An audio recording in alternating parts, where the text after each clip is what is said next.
Good morning बच्चों। आज हमारा 9th लेक्चर होगा यूनिट 3 से ही। और यूनिट 3 में टॉपिक हमारा जो चल रहा है वो मैग्नेटिक फोर्स का चल रहा है। मैग्नेटिक फोर्स के बारे में ही हमने पीछे पढ़ा था। तो देखिए, मैग्नेटिक फोर्स का थोड़ा सा रिवीजन कराऊंगा मैं अभी आज का टॉपिक स्टार्ट करने से पहले। और आज का जो टॉपिक होगा बच्चों, बड़ा मोस्ट इंपॉर्टेंट टॉपिक है, साइक्लोट्रॉन। पूछा जाता है पेपर में 5 मार्क्स के लिए, और उसमें न्यूमेरिकल भी रखा जाता है साथ में, या उस पर कंसेप्चुअल क्वेश्चन भी आते हैं, तो समझिएगा। बट वो स्टार्ट करने से पहले मैं थोड़ा सा जो हम पीछे पढ़ के आए हैं उसी की डिस्कशन कर लेते हैं थोड़ी, ताकि रिवीजन हो जाए हमारा एक। तो देखिए, मैग्नेटिक फोर्स चैप्टर चल रहा है हमारा यूनिट 3 से, सेकेंड पार्ट कह रहे हैं जिसको। तो magnetic force on a moving charge particle, आपको फॉर्मूला याद हो गया होगा, F is equals to q v b sine theta. Okay, and vector form में F vector is equals to q v vector cross b vector. और ये जो force होगा, ये चार्ज पार्टिकल की वेलोसिटी मैग्नेटिक फील्ड से कैसा होता है, परपेंडिकुलर। साइन थीटा है, क्रॉस प्रोडक्ट यूज किया जा रहा है, and theta is the angle between velocity and magnetic field. और कंडीशन है यहाँ पर, अगर 90 है तो मैक्सिमम लगेगा, 0 है तो 4 0 ही रहेगा। इट मीन्स कि मैग्नेटिक फील्ड के अलोंग अगर चार्ज पार्टिकल चल रहा है तो उसी के अलोंग ही कंटिन्यू मूव करता जाएगा। डायरेक्शन के लिए हमने यहाँ पर Fleming left hand rule use किया है। ठीक है, क्वेश्चन भी करे हैं। तो मैं यूनिट स्टार्टिंग से ही बोल रहा हूँ, आपको डायरेक्शन बहुत अच्छे से आनी चाहिए। आप रूल से देखो, या अपना जो मैथमेटिकल पोर्शन है जैसे कि क्रॉस प्रोडक्ट के रूल है उनको अप्लाई करके देखो, बट गलत नहीं करना है। तो यहां पर ये फ्लेमिंग लेफ्ट हैंड रूल से हम इस फोर्स की क्या फाइंड आउट कर रहे थे, डायरेक्शन फाइंड आउट कर रहे थे। इसी को थोड़ा और आगे कंटिन्यू किया तो हमने देखा, इस पे कंडीशन लगाई कि चार्ज पार्टिकल मैग्नेटिक फील्ड में परपेंडिकुलर चल रहा है, किसी एंगल पे चल रहा है, उसके साथ साथ चल रहा है। तो यहां पर एक ये भी टर्म हमने पढ़ी, एक टॉपिक पढ़ा कि अगर मैग्नेटिक फील्ड में एक चार्ज पार्टिकल परपेंडिकुलर एंटर करता है, परपेंडिकुलर मूव करता है ऐसे प्लस का क्यू, तो वो चार्ज पार्टिकल इस मैग्नेटिक फील्ड में क्या होगा स्टूडेंट, सर्कुलर पाथ में रोटेट करने लग जाएगा। ठीक है ना, क्योंकि यहां पर जो मैग्नेटिक फोर्स होता है एफ बी जिसको लिख रहा हूं, वो magnetic force centripetal force provide कराता है। ठीक है, टुवर्ड्स द सेंटर। तो यहां हम फिर लिख रहे थे कि q v b sine theta is equals to m v square upon r, और आर हो गया इस सर्कल के लिए रेडियस। तो यहां से हमने इस सर्कल के रेडियस के लिए formula r is equals to लिखा था एम वी अपॉन में क्यू बी। क्वेश्चन कर लेना इस पे, कंपैरिजन वाले पूछेगा कि रेडियस का रेशियो बताइए सर्कुलर पाथ के रेडियस का, किस किस के लिए प्रोटॉन दे दिया, अल्फा दे दिया, ड्यूट्रॉन दे दिया, इलेक्ट्रॉन दे दिया। तो इस तरह से, तो इस फॉर्मूले से हम कैलकुलेट कर सकते हैं। साथ ही हमने इसमें एक फॉर्मूला टाइम पीरियड का लिखा था कि एक सर्कुलर पाथ कंप्लीट करने में जो टाइम लग रहा है वो time period t is equals to, तो स्टूडेंट वो आया था हमारा 2 पाई एम अपॉन में क्यू बी। ठीक है, फ्रीक्वेंसी को लिख सकते हैं यहां से, तो इसका रेसिप्रोकल क्यू बी अपॉन में 2 पाई एम।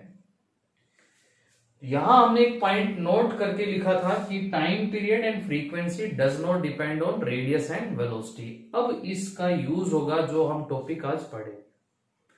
ठीक है, जो इंपॉर्टेंट टॉपिक है हमारे लिए साइक्लोट्रॉन, उसमें इन कंसेप्ट का यूज होगा। तो ये टॉपिक आज का पढ़ने से पहले आपको अगर प्रीवियस टॉपिक आते हैं तो बहुत अच्छे से समझ में आ जाएगा, कोई प्रॉब्लम नहीं आएगी, और आपका एक इंपॉर्टेंट टॉपिक तैयार हो जाएगा साथ साथ। तो चलिए करते हैं आज के टॉपिक को। ठीक है, ये सब आपने पढ़ लिया है, क्वेश्चन करके देख लिए हैं, तो आई होप सबको ये समझ में आ गया होगा ठीक से। और नहीं भी आता है तो फिर से आप वीडियो को देखिए, बट ये पीछे के टॉपिक आपको क्लियर होंगे तो आपको आगे का बहुत अच्छे से समझ में आ जाएगा। ठीक है स्टूडेंट्स, तो यहाँ पर हम आज का जो टॉपिक है वो स्टार्ट करते हैं। तो टॉपिक मैं लिख रहा हूं यहां पर साइक्लोट्रॉन का। साइक्लोट्रॉन, ठीक है। 1934 के अंदर कैलिफोर्निया की एक यूनिवर्सिटी और वहां पर साइंटिस्ट ने इसकी इन्वेंशन की थी, साइक्लोट्रॉन की। उसी टाइम पर न्यूक्लियर रिएक्शन, न्यूक्लियर रिएक्टर, ठीक है, तो न्यूक्लियर रिएक्शन प्रोसेस में थी, तो वहां पर साइक्लोट्रॉन ने एक हेल्प की। और इसकी इन्वेंशन में क्या था कि पहले मैं देखिए साइक्लोट्रॉन जो वर्ड है इसी को थोड़ा सा डिस्कस कर लूं। तो साइक्लोट्रॉन वर्ड जो है वो साइकिल प्लस ट्रॉन, प्रोटॉन कह सकते हैं आप, ड्यूट्रॉन कह सकते हैं आप, ठीक है, एटसेट्रा, इस तरह के चार्ज पार्टिकल, और एक साइकिल कंप्लीट होगी। और इसको आप कंपेयर कर सकते हो आल्सो साइक्लोन, बवंडर, तूफान, हाई स्पीड। तो इसी तरह से यहां पर होगा, इन चार्ज पार्टिकल को स्पीड मिलेगी, एक्सेलरेट करेंगे, इसलिए इस टॉपिक को क्या कह रहे हैं, साइक्लोट्रॉन। ऐसे घूमते हुए, सर्कुलेट करते हुए स्पीड को बढ़ाएंगे, ठीक है। तो ये वो डिवाइस होगी। और फिर उस हाई एनर्जी चार्ज पार्टिकल का यूज किया गया था न्यूक्लियर प्रोसेस के अंदर, वहां से फिर कुछ न्यूक्लियर रिएक्शंस में हेल्प मिली थी। तो पहले क्या किया, चार्ज पार्टिकल को एक्सेलरेट कराया, और एक्सेलरेट इस डिवाइस ने कराया। तो क्या क्या है इस डिवाइस में, कैसे काम करेगी, ठीक है, क्या मैथमेटिकल इस पे अप्लाई करोगे, क्या लिमिटेशन होगी, क्या यूजफुल होंगे इसके, यूजेस होंगे क्या इसके, तो वो सब हमने इस टॉपिक में पढ़ना है। तो आज का हम एक ही टॉपिक डिस्कस करेंगे, साइक्लोट्रॉन, बट वो आपने बहुत अच्छे से पूरा क्लियर कर लेना है, ठीक है स्टूडेंट्स। तो साइक्लोट्रॉन है क्या, यहां पर हम लिख सकते हैं कि it is a device which is used to accelerate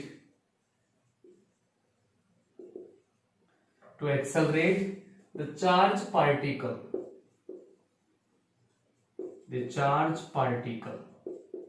और यहां पर ना हैवी चार्ज पार्टिकल कहेंगे, heavy charge particle like proton, deuteron, alpha particle, etcetera. Electron नहीं बोलेंगे यहां पर, इलेक्ट्रॉन के केस में एक लिमिटेशन आ जाती है। तो हैवी चार्ज पार्टिकल की मास हो, उसका एक सफिशिएंट ज्यादा मास हो, चार्ज हो उस पे, तो इस तरह के पार्टिकल को with A sufficient high energy क्या करा सकते हैं, एक्सेलरेट करा सकते हैं, साइक्लोट्रॉन के अंदर। एक्सेलरेट होंगे तो उनको क्या मिलेगी, एनर्जी मिलेगी, और वो उस एनर्जी को फिर यूज किया जाएगा आगे और दूसरे पर्पज में, ठीक है स्टूडेंट्स। तो ये हमारी इसकी हो गई है डेफिनेशन। इसके बाद बात आती है इसमें प्रिंसिपल की, किस प्रिंसिपल पे काम करता है। ये तो बुक में कुछ अलग टर्म मतलब अलग लैंग्वेज में लिखा हुआ है, तो एक सिंपल लैंग्वेज बना लेते हैं, ठीक है, तो कि इजीली देखिए याद भी रहे हमें और समझ में आ जाए। तो इसका प्रिंसिपल जो है, इट इज बेस्ड ऑन, हम लिख सकते हैं, it is based on combined effect of, किस किस का combined effect, electric field and magnetic field. यहां पर दोनों फील्ड यूज किए जाते हैं, इलेक्ट्रिक फील्ड भी और मैग्नेटिक फील्ड भी। तो it is based on combined effect of electric field and magnetic field which are perpendicular to each other, और वो एक दूसरे से परपेंडिकुलर होते हैं, परपेंडिकुलर टू ईच अदर।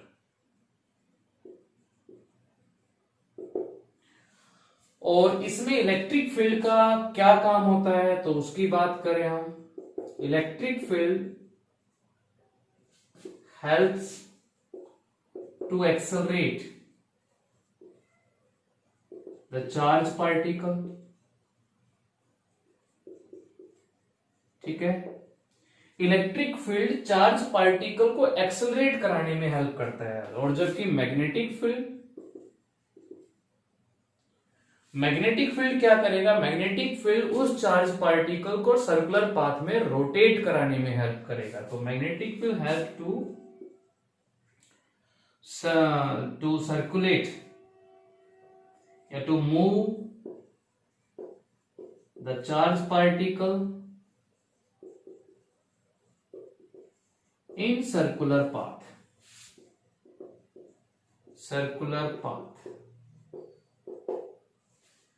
ठीक है।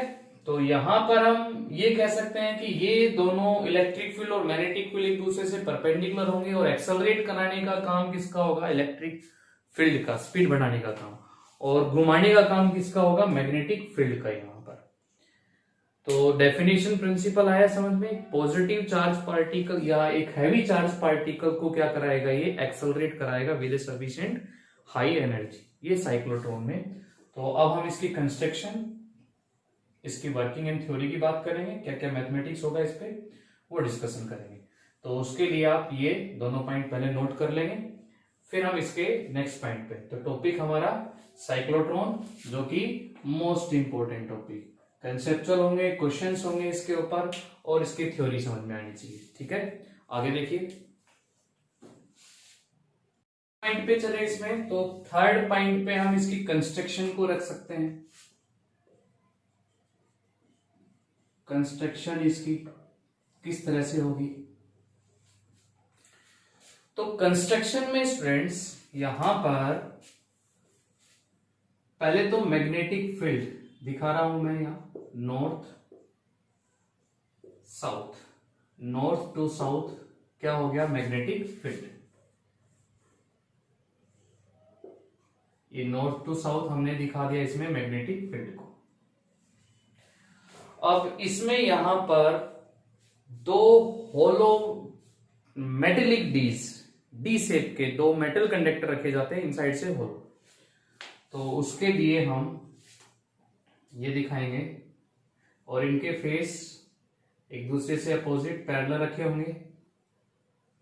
डी शेप के ये होलो मेटेलिक कंडक्टर, डी शेप के।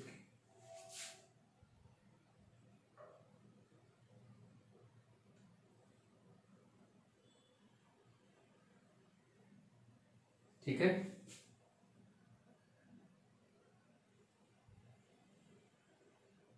इस तरह से डी शेप के ये दो होलो मेटेलिक कंडक्टर होते हैं, और इनके फेस एक दूसरे से जो है पैरेलल में रखे हुए, अपोजिट है, यहां ये गैप है।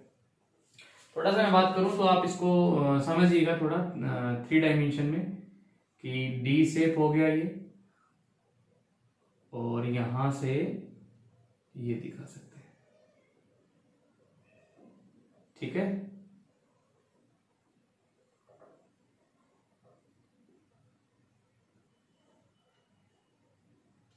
तो इनके फेस एक दूसरे से पैरेलल सामने इस तरह से रखे हुए हैं। ठीक है, और इस पे जो स्टूडेंट डी शेप के हैं इसलिए इनको डीज भी बोला जाता है। इस पे जो सोर्स लगा रखा है वो एक ये है सोर्स, और सोर्स यहां पर इस सिंबल का दिखा रखा है हमने, सोर्स इलेक्ट्रिक फील्ड सोर्स। इसको हाई फ्रीक्वेंसी ऑसिलेटर भी बोल सकते हैं, इसको समझिएगा इस चीज को। ये जो सोर्स है ना, देखो सोर्स तो हमारा सर ये होता है, ये सेल हो गया, या आप इस पे और सेल लगाएं तो ये बैटरी हो गई है। ये कैसा सोर्स है हमारा, DC source, direct current source. और जबकि ये जो इस तरह से अगर आप दिखाएंगे ना सिंबल, ये किसके लिए है, एसी सोर्स के लिए, एसी अल्टरनेटिंग करंट। अगली यूनिट में हमने पढ़ना है बहुत अच्छे से। तो अल्टरनेटिंग करंट में आपने इतना तो पढ़ा भी होगा कि अल्टरनेटिंग करंट अपनी डायरेक्शन को चेंज कर रहा होता है। हमारे हाउस होल्ड में जो फ्रीक्वेंसी आती है 50 हर्ट्ज की आती है, तो 1 सेकंड में 50 बार इस तरह से वो अपनी साइकिल को कंप्लीट कर लेता है। तो जो हमारा यहाँ पर अल्टरनेटिंग करंट है उसको हम इस तरह से भी दिखाते हैं। तो वो पॉजिटिव नेगेटिव डायरेक्शन को कंटिन्यू क्या कर रहा होता है स्टूडेंट्स, चेंज कर रहा है, वैल्यू भी चेंज हो रही होती है। तो ये हम बात करेंगे अल्टरनेटिंग करंट में। तो हमने यहाँ पर जो सोर्स लगा रखा है ना, वो हमारा सोर्स कैसा है, एसी सोर्स है, ना कि डीसी, इलेक्ट्रिक फील्ड प्रोवाइड कराने के लिए इन डीज के ऊपर। ठीक है, ये यहाँ पर मैं D1 से लिख लिया और ये D2 से लिख लिया, मान लीजिए इस तरह से। तो नॉर्थ से साउथ मैग्नेटिक फील्ड हो गया, टू होलो मेटेलिक डीज हो गई हैं, इनके फेसिस एक दूसरे के सामने रखे हुए हैं, बीच में गैप है, यहां पर हमने एक सोर्स लगा रखा है high frequency. High frequency oscillator का मतलब है कि यहां पर ना फटाफट जो डायरेक्शन है वो क्या हो रही है, चेंज हो रही है। तो ये एक हाई फ्रीक्वेंसी ऑसिलेटर है, एंड इसमें D1 एंड D2 को लिख सकते हैं हम two hollow metallic dees, D shape के मेटल कंडक्टर। ठीक है, और ये जो HF है इसको हम कह रहे हैं high frequency oscillator AC source, and north to south magnetic field है इसके अंदर। और स्टूडेंट ये पूरा सिस्टम ना एक वैक्यूम चैम्बर में रखा हुआ है, ताकि एयर के पार्टिकल, यहां जो चार्ज पार्टिकल एक्सेलरेट करना शुरू करेगा उस पर कोई इफेक्ट, कोई डिस्टर्बेंस ना करे। तो ये पूरा एक चैम्बर में रखा हुआ है, इस तरह से अरेंजमेंट। क्लियर है? तो चलिए देखते हैं हम इसकी कंस्ट्रक्शन के बाद। इतनी सिंपल ही है कंस्ट्रक्शन इसकी। अब हम बात करें इस पे वर्किंग, किस तरह से वर्किंग करेगा।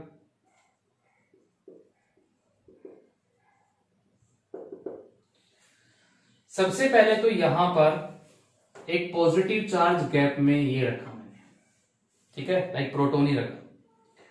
और क्या है कि यहां पर जो एसी सोर्स हमने लगा रखा है, फील्ड तो बना हुआ है, और मान लीजिए अभी यहां पर नेगेटिव है D1 पे और D2 पे पॉजिटिव है, क्योंकि एसी सोर्स में ऐसा ही होता है, यहां पर नेगेटिव है तो यहां पॉजिटिव, तो अभी करंट की डायरेक्शन ऐसे है, फिर क्या होगा, यहां पॉजिटिव यहां नेगेटिव, करंट की डायरेक्शन ऐसे हो जाएगी। तो करंट की डायरेक्शन कंटिन्यू क्या होती रहती है, चेंज। ठीक है, तो अभी यहां नेगेटिव है, यहां पॉजिटिव है, क्योंकि हम करंट की डायरेक्शन कैसे दिखाते हैं, पॉजिटिव से नेगेटिव। अब D1 पे नेगेटिव है, D2 पे पॉजिटिव है, पॉजिटिव चार्ज यहां है, एक high voltage high frequency oscillator approximately मान लीजिए 100 वोल्ट यहां पर लगा रखा है। ठीक है, तो पोटेंशियल डिफरेंस बना हुआ है। ये पॉजिटिव चार्ज अभी यहाँ रेस्ट पे था, तो हम कह सकते हैं इसकी इनिशियल वेलोसिटी u कितना था, 0 था। तो ये पॉजिटिव चार्ज नेगेटिव चार्ज की तरफ ये फ्री है, फ्री टू मूव है ये, तो ये एक्सेलरेट करके एंट्री करेगा किसके अंदर, यहां पर ये एंट्री करेगा D1 के अंदर, मेटल के अंदर ये एंट्री करेगा। ठीक है, इसमें ऐसे गया स्पीड से। जैसे ही मेटल चैम्बर में गया, तो हमने पढ़ा है कि मेटल चैम्बर के इनसाइड में इलेक्ट्रिक फील्ड कितना हो जाता है, 0। आउटसाइड इलेक्ट्रिक फील्ड लगा रखा है, पोटेंशियल लगा रखा है, डिफरेंस लगा रखा है, बट इनसाइड में इलेक्ट्रिक फील्ड कितना हो जाएगा, 0। तो यहां पर इलेक्ट्रिक फील्ड 0 हो गया है। हाँ, मैग्नेटिक फील्ड का इफेक्ट यहां पर मिलेगा। मेटल कंडक्टर के इनसाइड में इलेक्ट्रिक फील्ड कितना हो गया स्टूडेंट, 0 हो गया है। क्या बचेगा यहां पर, मैग्नेटिक फील्ड मिलेगा। मैग्नेटिक फील्ड में पॉजिटिव चार्ज ऐसे जा रहा है, अब क्या होगा, मैग्नेटिक फील्ड फोर्स लगाएगा अपना FB। किधर लगाएगा, डायरेक्शन देख लेते हैं, फ्लेमिंग लेफ्ट हैंड रूल से। पॉजिटिव चार्ज इधर जा रहा है तो ये करंट हो गया। मैग्नेटिक फील्ड नॉर्थ, अब ये नॉर्थ है यहां पर और ये साउथ है, तो मैग्नेटिक फील्ड ऐसे है, तो मैग्नेटिक फील्ड ये है और करंट ऐसे जा रहा है, पॉजिटिव चार्ज ऐसे जा रहा है, ये पॉजिटिव चार्ज मैग्नेटिक फील्ड ऐसे है, तो ये थंब क्या दे रहा है, फोर्स। तो वो फोर्स उस पे इस डायरेक्शन में लगता है। तो ये यहां पर मूव किया और फिर इस पे फोर्स लगाया मैग्नेटिक फील्ड ने, तो ये इधर चलना स्टार्ट कर देता है, और अंदर जाते इलेक्ट्रिक फील्ड अब फोर्स नहीं लगाएगा, एक बार उसको एक्सेलरेट करा दिया तो स्टूडेंट ये घूमेगा और घूम के इस तरह से गैप में वापस आ जाएगा। ठीक है, आई बात समझ में इतनी। तो इनसाइड में D1 में जैसे ही, तो पॉजिटिव चार्ज फर्स्टली जो है हम यहां कंसीडर कर लेते हैं कि स्टार्टिंग में D1 पे कैसा था, नेगेटिव पोटेंशियल था, और D2 पे अभी कैसा है, पॉजिटिव है। तो positive charge particle accelerate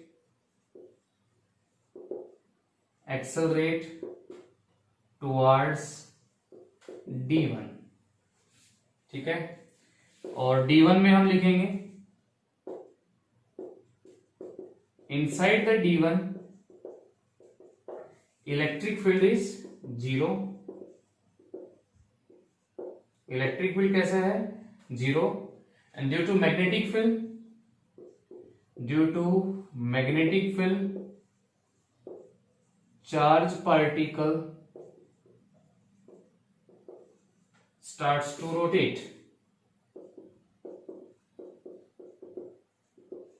rotate करना स्टार्ट कर देगा। तो घूमेगा इस तरह से और रोटेट करके वो कहां पर आ जाएगा स्टूडेंट्स? यहां इस गैप के अंदर। अब क्या होगा? एक बार के लिए हमें ये कंडीशन बनानी पड़ती है कि जैसे ही वो जितने टाइम में वो घूम के वापस आए तभी इस सोर्स की पोलैरिटी चेंज हो जानी चाहिए। मैं फिर से रिपीट कर रहा हूं, ऐसी कंडीशन हमें स्टार्टिंग में बनानी पड़ेगी कि जैसे ही ये गैप में आए, गैप में आते ही पोलैरिटी क्या हो जाए? चेंज हो जाए। पोलैरिटी चेंज का मतलब है अब D2 पे जो करंट पहले ऐसे था वो करंट ऐसे हो जाए। तो यहां पर हम कहेंगे कि अब D1 पे तो प्लस आ गया है और D2 पे क्या आ गया है? माइनस आ गया है, ठीक है। ये कंडीशन एक बार बनानी पड़ेगी। इस कंडीशन को रेजोनेंस कंडीशन भी बोलते हैं। हम फिजिक्स में यहां पर रेजोनेंस की बात करें तो रेजोनेंस में बात कह सकते हैं कि सिमिलर टाइप्स सेम आ जाए, कि मैच हो जाए। जैसे हम 11th क्लास में रेजोनेंस फ्रीक्वेंसी बात करते थे, कम्युनिकेशन में यूज होता है रेजोनेंस फ्रीक्वेंसी का ये कंसेप्ट। और अभी आप जब अल्टरनेटिंग करंट करेंगे तो वहां पर फिर आएगा रेजोनेंस। तो यहां फ्रीक्वेंसी का मैच होना, तो यहां पर भी मैच होना है कि जिस फ्रीक्वेंसी से ये ऑसिलेट कर रहा है, हाई फ्रीक्वेंसी ऑसिलेटर, ये सोर्स की वोल्टेज, तो इसकी भी फ्रीक्वेंसी उसके साथ मैच करा दी गई है। कैसे मैच करा दी गई है? कि जैसे ही इसमें पोलैरिटी चेंज होती है तभी ये इस गैप में आ जाता है।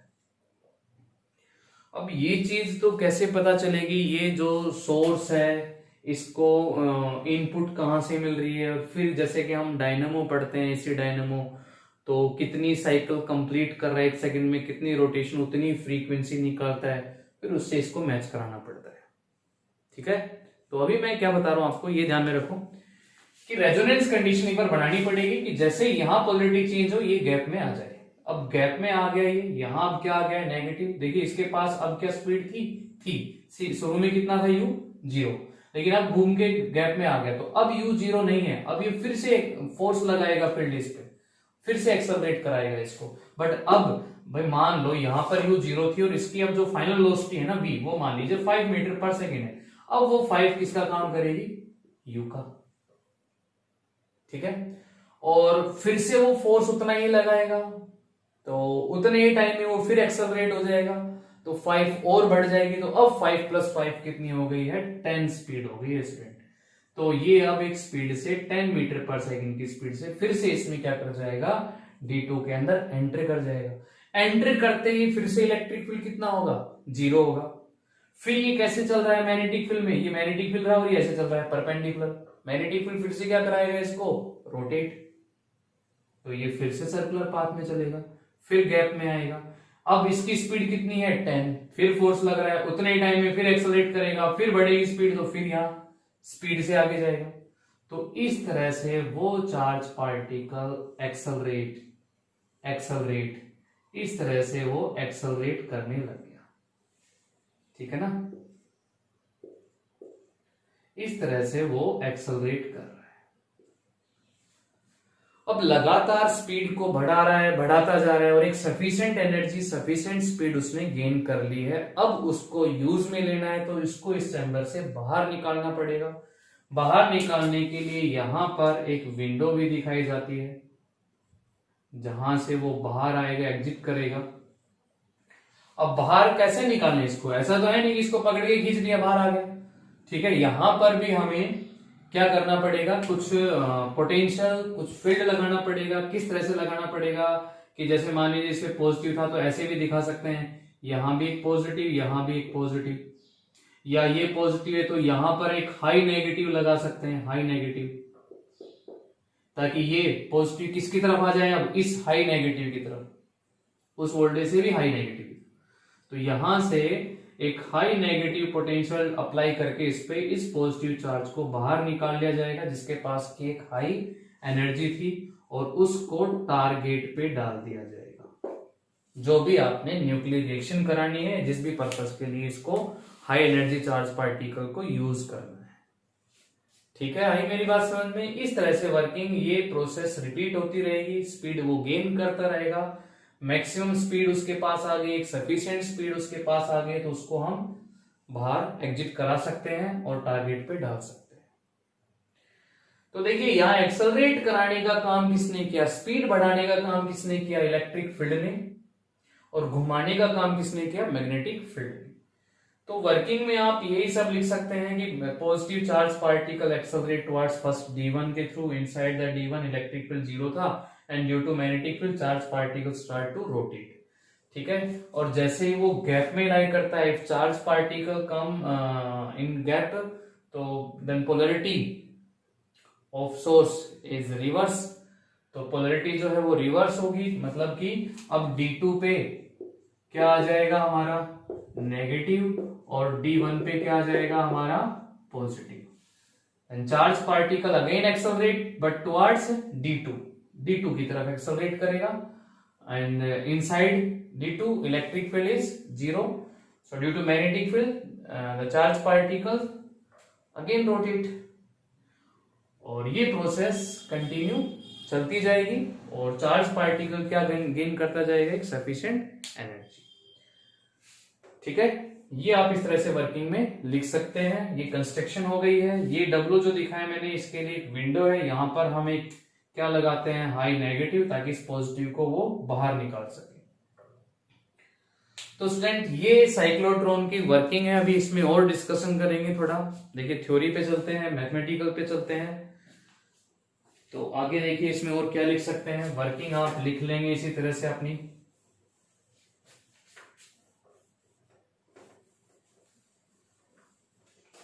तो अब यहां पर इसकी थ्योरी में मैथमेटिकल इन्वॉल्व करें, तो क्या मैथमेटिकल है यहां पर, देखिए वही सब पीछे जो हमने पढ़ा है। Magnetic force provides centripetal force, and magnetic force कितना, QVB sine theta, centripetal force mv square upon r, वही सब चलेगा मैथमेटिकल। थीटा कितना है 90, वेलोसिटी मैग्नेटिक फील्ड के बीच में, वेलोसिटी इधर थी, मैग्नेटिक फील्ड इधर था, 90 है, तो QVB is equals to mv square upon r, एक v से v कैंसिल, r की वैल्यू आ गई mv अपॉन में QB, वही टर्म फिर बन गई है। एंड टाइम पीरियड निकालेंगे, तो टाइम पीरियड आ जाएगा सोल्व करके 2 पाई m अपॉन में QB, ये टाइम पीरियड आ गया है, ये सर्कल का रेडियस। अब क्वेश्चन आया कि सर सर्कल का रेडियस तो बढ़ता जा रहा है, ये सर्कल नहीं सेमी सर्कल है, तो ये रेडियस तो बढ़ता जा रहा है। तो रेडियस बढ़ रहा है तो गैप में आने में टाइम, समय ज्यादा लगेगा। अब मैं यहां से मैथमेटिकल से बात करूं तो क्या कहेंगे कि time period does not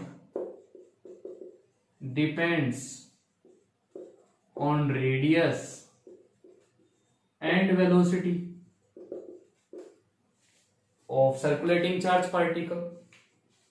radius बढ़ रहा है, ठीक है, लेकिन टाइम पीरियड वही आ रहा है, क्योंकि अब ये है ना, आपने एक बार मैच करा दिया ना, स्टार्टिंग में रेजोनेंस कंडीशन प्रोवाइड करा दी उसको, तो ऐसा नहीं है कि भाई यहां से यहां वो 1 सेकंड में आया, अब घूम के 2 सेकंड में आ रहा है, तो 2 सेकंड से पहले तो ये अपनी पोलैरिटी चेंज ही कर लेगा।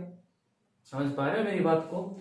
चलिए फर्स्ट आपने कंडीशन मैच करा दी, गैप में आया, polarity reverse, D2 negative D1 positive, लेकिन अब जब घूम के बड़ा सर्कल पूरा करके आएगा तो तब तक तो ये पोलैरिटी रिवर्स होके दोबारा वो आ चुकी होगी, क्योंकि वो तो वही फटाफट अपना चेंज करता रहेगा उसी टाइम के अंदर, तो फिर तो ये मैच नहीं हो पाएगा। यहां पर नेगेटिव और यहां पॉजिटिव था, उसके बाद यहां क्या आएगा, पॉजिटिव आएगा, यहां पर क्या आएगा, नेगेटिव आएगा। समझ पा रहे हो मेरी बात को? तो यहां यही है कि ये एक बार टाइम पीरियड आपने मैच करा देना तो ये उसी के साथ कंटिन्यू मैच होता ही चलता रहेगा कि जैसे ही ये गैप में आएगा तब इसको यहाँ क्या मिलेगा, नेगेटिव मिलेगा। यहां से घूम के यहां आएगा तब यहां क्या मिलेगा, नेगेटिव मिलेगा। ये एक सिचुएशन एक सेम चलती रहेगी, पैरेलल में चलता रहेगा ये सारा प्रोसेस। तो क्वेश्चन यही आता है कि सर यहां तो टाइम ज्यादा लगना चाहिए, लेकिन टाइम क्या हम मैथमेटिकली बता सकते हैं, time does not depend on radius and velocity. और थोड़ा और डीपली जाए तो हम कह सकते हैं कि सर जो ये रेडियस बढ़ा है तो रेडियस बढ़ा है तो यहाँ स्पीड भी तो बढ़ी है भाई, यहाँ स्पीड कम थी, यहाँ और ज्यादा है, यहाँ और ज्यादा है, तो वही कवर करके फिर से उसको उतनी टाइम में लेके आ जाएगी। समझ पा रहे हैं ना मेरी बात को? बड़ा रास्ता चलना है तो स्पीड बढ़ा दी और टाइम उतना ही आ गया फिर। तो ये टाइम पीरियड क्या रहेगा, हर बार सेम रहेगा। और ये किसके साथ मैच करा रखा है, इस सोर्स के साथ, ताकि प्रॉब्लम ना आए। अगर मान लो कम ज्यादा टाइम हो गया कि भाई ये घूम के आ भी गया और इसकी पोलरिटी चेंज ही नहीं हुई, मतलब यहाँ पहले पॉजिटिव था, पॉजिटिव अभी रुका हुआ है, तो ये पॉजिटिव तो इसको रिपेल करेगा, फिर तो एक्सेलरेट कर ही नहीं पाएगा। तो ये एक बार मैच करानी पड़ेगी, ठीक है। तो यहां से हम यही चीज देखेंगे कि इसका टाइम पीरियड और फ्रीक्वेंसी जो है ना वो कांस्टेंट रहेगा, does not depend on radius and velocity. और ये किसके साथ मैच हो रही होगी, सोर्स के साथ, कि जैसे ये हाफ सर्कल को पूरा करके आता है तभी पोलरिटी क्या हो जाती है, रिवर्स। और इस कंडीशन को यहाँ क्या बोला जाता है, रेजोनेंस कंडीशन। एक कंसेप्चुअल क्वेश्चन बन जाता है कि साइक्लोट्रॉन में रेजोनेंस कंडीशन का क्या मतलब। तो साइक्लोट्रॉन में रेजोनेंस कंडीशन का क्या मतलब है, तो रेजोनेंस कंडीशन का यही मतलब है कि ये जो सर्कुलेट कर रहा है ना चार्ज पार्टिकल सर्कल में, तो इसकी फ्रीक्वेंसी का इसकी फ्रीक्वेंसी के साथ मैच होना, बराबर टाइम के अंदर गैप में आना, यही क्या है यहां पर रेजोनेंस। तो इसको भी आप लिखेंगे रेजोनेंस पॉइंट अलग से डाल के कि रेजोनेंस होता क्या है, ठीक है। तो ये इसमें मैथमेटिकल आप करके दिखा सकते हैं और इस मैथमेटिकल से बता सकते हैं कि इसका time period frequency does not depend on radius and velocity, कितना ही बड़ा ये सर्कल बनता जाए। अब क्वेश्चन ये भी आता है कि क्या सर कितनी हाई स्पीड गेन कर सकता है, उसकी भी बात करेंगे, उसमें लिमिटेशन में जाएंगे। तो अभी हम पहले इसके जो है ना काम, जिसके काम क्या क्या है, किस तरह से वर्किंग हुई, यही बात कर रहे हैं, फिर हम इसकी और डिस्कशन करेंगे। तो आप डायग्राम बना लेंगे इसका ठीक से, आप इसकी वर्किंग और थ्योरी में ये मैथमेटिकल करके दिखा सकते हैं, आप इसमें रेजोनेंस को डिफाइन करेंगे, ये सब पॉइंट्स आपके इसमें चलते रहेंगे, ठीक है। आगे चलते हैं इसमें अभी। इसके बाद इसमें स्टूडेंट आता है कि बताइए इसकी मैक्सिमम स्पीड क्या गेन हुई होगी, अगर हमें निकालनी पड़े यहां पर इसकी मैक्सिमम स्पीड, कितनी मैक्सिमम स्पीड है, मुझे बताओ कि यहां पर मैक्सिमम स्पीड होगी, यहां पर या यहां पर होगी। तो आपका आंसर होगा सर यहां पर मैक्सिमम स्पीड होगी, क्योंकि वो लगातार अपनी स्पीड को बढ़ाता जा रहा है। तो यहां पर ये मैक्सिमम स्पीड है, तो ये इसके लिए मैक्सिमम क्या कह सकते हैं, रेडियस, इसको आर नोट लिखो और यहां पर मैक्सिमम स्पीड वी नोट से लिख ली जाए। तो ये वी नोट कितना आएगा, ये वी नोट आपको बताना है, या मैक्सिमम काइनेटिक एनर्जी को पूछ ले, वी नोट आ गया तो आप इसकी काइनेटिक एनर्जी को लिख लेंगे। अच्छा क्या होगा, देखिए आर इज इक्वल्स टू हम क्या लिख रहे हैं, एम वी अपॉन में क्यू बी, तो आर नोट यहाँ पर वी नोट हो जाएगा, मैक्सिमम की बात हो रही है तो इसको एक अलग सिंबल दे दिया, तो वी नोट कितना हो जाएगा, r naught q b upon में एम। तो मैक्सिमम कितनी काइनेटिक एनर्जी इसने गेन करी, तो half m v naught square, तो हाफ एम वी नोट की value r naught square q square b square और नीचे एम स्क्वायर, तो एक एम से एम कैंसिल, ये हम बता सकते हैं इसकी क्या होगी मैक्सिमम काइनेटिक एनर्जी, ठीक है। क्लियर है, ये आ गया समझ में। तो ये हमारा टॉपिक साइक्लोट्रॉन। चलिए अब इसमें बात करते हैं स्टूडेंट लिमिटेशंस की। लिमिटेशंस ध्यान से समझिएगा इनको, यहां पर भी कंसेप्चुअल क्वेश्चन बनेंगे। लिमिटेशन पहली तो यही आ गई कि क्या ये न्यूट्रल पार्टिकल को एक्सेलरेट कर सकता है, नहीं कर सकता है, चार्ज ही नहीं होगा जिसपे, तो वो कैसे फील्ड से एक्सेलरेट होगा, इलेक्ट्रिक फील्ड से। तो it can not accelerate the neutral particles neutral particles like neutron, neutron को एक्सेलरेट नहीं कर सकता है। ओके, सेकंड पॉइंट, बात की थी कि इलेक्ट्रॉन को एक्सेलरेट नहीं कर सकता है, ठीक है ना, इलेक्ट्रॉन को एक्सेलरेट नहीं कर सकता है, क्यों नहीं कर सकता है? तो it can not accelerate electron. Time period की बात करें ना, t इज इक्वल्स टू, ध्यान से सुनना, t is equals to 2πm में हमारा कितना आया था स्टूडेंट्स, क्यूबी। मास पे तो डिपेंड करता है टाइम पीरियड। अब इलेक्ट्रॉन की बात हो रही है तो उसका मास क्या है, बहुत ही कम है, लेस है, ठीक है, वेरी स्मॉल है, तो टाइम पीरियड भी क्या आएगा, वेरी स्मॉल। मतलब कि वो इलेक्ट्रॉन बहुत जल्दी से गैप में पहुंच जाएगा। अब जल्दी से गैप में पहुंच गया तो यहां पर बहुत हाई फ्रीक्वेंसी का ऑसिलेटर लगाना पड़ेगा ताकि उसकी भी जल्दी से पोलैरिटी चेंज हो जाए। बट ऐसा डिपेंड करेगा कि आपका डायनेमो कितनी स्पीड से घूम रहा है, कितनी जल्दी जल्दी वो सर्कल पूरा कर रहा है। तो इलेक्ट्रॉन के लिए उतनी स्पीड जनरेट नहीं हो पा रही थी, क्योंकि इलेक्ट्रॉन एक लाइट पार्टिकल है, बहुत ही हल्का पार्टिकल है, और उसका मास बहुत कम होने की वजह से उसका टाइम पीरियड बहुत कम आएगा, बहुत जल्दी से वो गैप में आ जाएगा, बहुत जल्दी से गैप में आएगा, इतनी जल्दी पोलैरिटी चेंज नहीं हो पा रही है जो हमने सोर्स लगा रखा है। तो ये एक दिक्कत है इलेक्ट्रॉन के केस में कि उसका हल्का होना, ठीक है। एंड एट लास्ट एक पॉइंट आप ये डिस्कस कर सकते हैं, थर्ड पॉइंट में यहां पर बताऊं कि क्या कितनी भी स्पीड गेन कर सकता है वो जो चार्ज पार्टिकल इसमें एक्सेलरेट कर रहा है? तो हमारा आंसर होगा कि कितनी भी नहीं, एक लिमिट तक, और वो लिमिट है कि स्पीड ऑफ लाइट से कम। क्योंकि अगर एक पार्टिकल स्पीड ऑफ लाइट के कंपेरेबल जाता है तो वहां पर आइंस्टीन इक्वेशन यूज होती है, E is equals to mc², उसका मास चेंज होने लग जाएगा, किसमें, एनर्जी में, और मास पे इफेक्ट पड़ेगा तो किस पे इफेक्ट पड़ेगा, टाइम पीरियड में, मतलब कि वो जल्दी या लेट आएगा गैप में, और फिर इसके साथ उसकी मैचिंग नहीं हो पाएगी, ठीक है। देखिए हम ये इक्वेशन यूज करते हैं ना, m is equals to m0 √1 minus v² upon c², theory of relativity से, मास थ्योरी ऑफ रिलेटिविटी से। तो यहाँ m0 क्या होता है, इसमें रेस्ट मास होता है, ये उस पार्टिकल की स्पीड और ये स्पीड ऑफ लाइट। अब देखिए जरा यहां से अगर v को बढ़ाता हूं मैं, ऊपर बढ़ रहा है तो ये न्यूमिनेटर बढ़ रहा है, तो 1 में से सब्ट्रैक्शन वैल्यू बढ़ रही है, ठीक है, तो नीचे जो वैल्यू आएगी पूरी ओवरऑल डिनोमिनेटर की, ये वैल्यू कम होगी, ये कम होगी तो इसकी वैल्यू क्या होगी, ज्यादा होगी, मतलब कि m ज्यादा होगा। m ज्यादा होगा तो फिर टाइम पीरियड भी गैप में आने में क्या लेगा, वो ज्यादा लेगा, इसके साथ मैच नहीं हो पाएगा। तो हम कह सकते हैं कि एक पार्टिकल जो है वो स्पीड ऑफ लाइट से कम ही रहेगी उसकी स्पीड, क्योंकि अगर उसकी स्पीड उसके कंपेरेबल जाती है तो उसका मास भी चेंज होगा, और मास चेंज होने से क्या किस पे इफेक्ट पड़ेगा स्टूडेंट, टाइम पीरियड पे भी इफेक्ट पड़ेगा, ठीक है। तो ये दोनों तीनों इसकी तीन ये लिमिटेशन भी आपको आनी चाहिए। उसके बाद इसमें लिखे हुए मिलेंगे यूजेस, वो आप बुक से स्टडी करना कि कहाँ कहाँ यूज है इसके। और यूजेस यही होते हैं कि जैसे ये जो एक्सेलरेटेड चार्ज पार्टिकल हमें मिल गया, इसको न्यूक्लियर रिएक्शन में यूज किया जाएगा, इसके पास सफिशिएंट एनर्जी है, बम्बार्डमेंट कराई जाएगी, ठीक है, और दूसरे पार्टिकल को निकालने में यूज किया जाएगा इसका, ठीक है। इस तरह से कुछ यूजेस मिलेंगे।